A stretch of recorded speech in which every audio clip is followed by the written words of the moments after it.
प्रभु आपकी कृपा से सब काम हो रहा है। प्रभु आपकी कृपा से सब काम हो, ताली बजाते हुए, प्रभु आपकी कृपा से सब काम हो रहा है। प्रभु आपकी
जो भगवान की इच्छा में अपनी इच्छा को मिला देता है भगवान की संपूर्ण इच्छा उसकी इच्छा हो जाती है।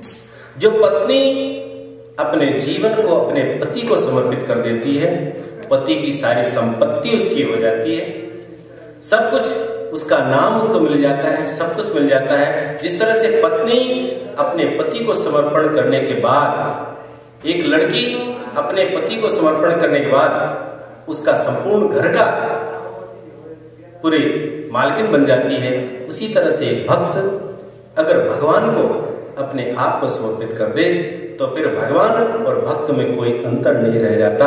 लकड़ी जब आग में चली जाती है तो फिर जब जल जाती, जब तक लकड़ी जलती नहीं है, गीली रहती है, तब तक वो लकड़ी और आग अलग अलग रहती है। जब जल जाती है तो आग और लकड़ी में कोई अंतर नहीं रह जाता, दोनों एक रूप हो जाते हैं। नाला जब गंगा जी में मिल जाता है, उस नाले में जिसको लोग छूते भी नहीं, इतना गंदा पानी लगता है, जब वो गंगा जी में चला जाता है तो उसी के पानी में लोग डुबकी लगा करके अपने आप को पवित्र महसूस करते हैं, उसका आचमन प्राप्त करके मान लेते हैं कि हमारे कई जन्मों के पाप धुल गए।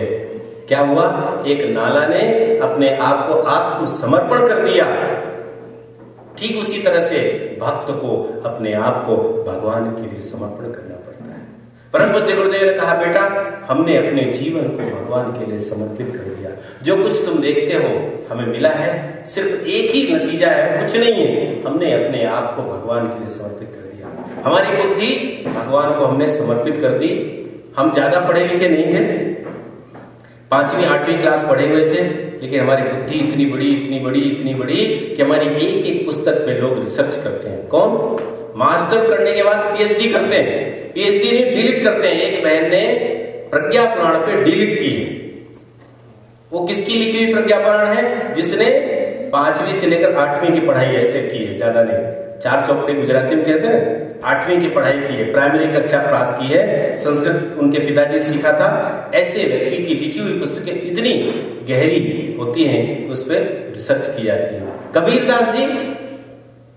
कबीरदास जी ने जो लिखा उस पर रिसर्च करने के बाद भी अभी भी समझ में नहीं आती है। क्या हुआ? कबीरदास जी ने नहीं लिखा, कबीरदास जी की कलम से भगवान ने लिखा, क्योंकि उन्होंने अपने आप को भगवान को समर्पित कर दिया। ये समर्पण बड़ा महत्वपूर्ण होता है। फिर हमारी अपनी इच्छा नहीं चलती है, गुरु जी की इच्छा चलनी चाहिए ना। हम अपनी इच्छा चलाते रहते हैं, गुरु जी के विचार चलने चाहिए, हम अपने विचार चलाते रहते हैं। समय कम है, इसीलिए मैं ज्यादा विषय में जाना नहीं चाहता। वहां पे शिकागो में एक भाई आए, उन्होंने कहा कि ये बताइए कि हनुमान जी को बहनें छू सकती हैं क्या? हमने कहा हनुमान जी को किस भाव से छूना चाहती हैं? महत्वपूर्ण ये किस भाव से छूना चाहती हैं? त्वमेव माता च पिता त्वमेव, त्वमेव बंधुश्च सखा त्वमेव विद्या द्रविणं त्वमेव सर्वं मम देव देव। हम लोग तो इस भाव से प्रार्थना करते हैं, तुम ही हो माता। माता के रूप में आप हो, माता के रूप में नहीं छू सकते, पिता के रूप में नहीं छू सकते।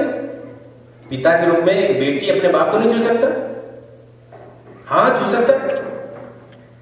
बंधु के रूप में नहीं छू सकता, भाई के रूप में नहीं छू सकता? हाँ छू सकता। तो फिर ये आपको किसी ने कह दिया? बोले ये तो हमें समझ में नहीं आया कि क्यों ऐसा लोग कहते हैं। हाँ, अगर आप समझते हैं हनुमान जी हट्टे कट्टे पहलवान है तो आपको नहीं छूना चाहिए, बहनों को नहीं छूना चाहिए। लेकिन माता पिता भाई बंधु के रूप में भगवान, अगर आप भगवान मानते हैं तो भक्त और भगवान में कोई भेद नहीं होता है। अगर भगवान न नर है न नारी है, भगवान पुरुष स्त्री नहीं है, भगवान तो सबसे परे है। बिनु पग चले सुनई बिनु काना, कर बिनु कर्म करे विधि नाना, आनन रहित सकल रस भोगी, बिनु वाणी वक्ता बड़ जोगी। भगवान वो है जो सब जगह बिना कुछ किए हुए भी सब कुछ करता है, बिना शरीर के भी सब कुछ करता है। ऐसा है भगवान। भगवान का शरीर क्या? भगवान नर और नारी क्या? ये तो हमारा और आपका बनाया हुआ है।